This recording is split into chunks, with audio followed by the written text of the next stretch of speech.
Hindi lang pala mouse yung pwedeng kontrolin natin dito, pati po yung keyboard. Yes, pati keyboard guys, no? Tingnan nyo. So, pindutin ko tong pinaka-Windows key natin. Ayan, makikita nyo dito guys, no? Ayan, no?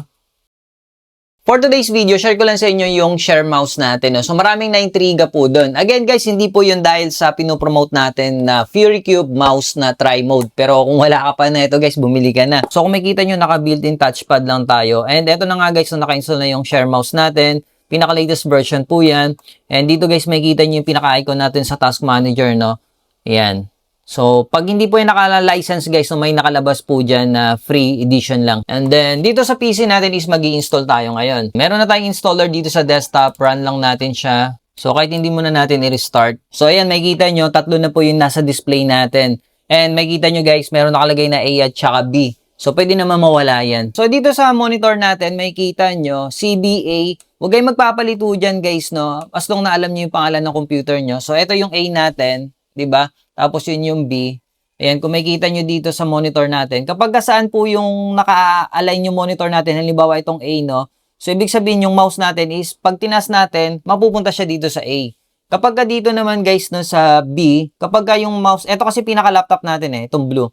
So, kapag nilipat natin yung mouse natin, dito naman siya sa pakanan. So, kung ito is nasa kabila, ayan, ibig sabihin, doon naman siya sa kabila. So, tingnan nyo guys, no?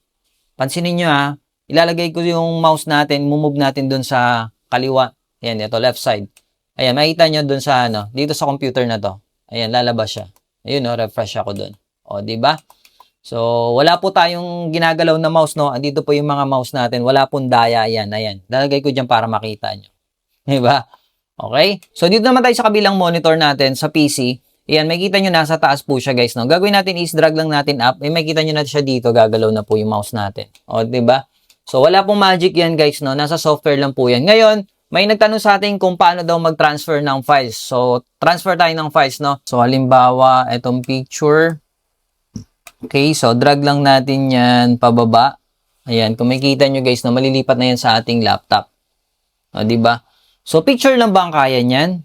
Hindi, So, syempre, pwede rin dyan yung mga big files. So, let's say, for example, hanap tayo. Pagsabay-sabay na natin. Yung apps na Filmora, video, move natin. Ayan, tingnan nyo guys, no? Sa desktop ng laptop natin. Bitawan ko. Ayan, makikita nyo, nagta-transfer siya dito. Ang bilis ng transfer, O, diba? So, paano naman dun sa kabilang PC? Pwede ba natin ilipat yan? So, nandito na siya sa laptop natin. O, sige, lipat na natin guys, no? So, move lang natin, pakaliwa. Ayan, nakikita nyo doon, no? Ayun, lumalabas na yung mouse cursor natin.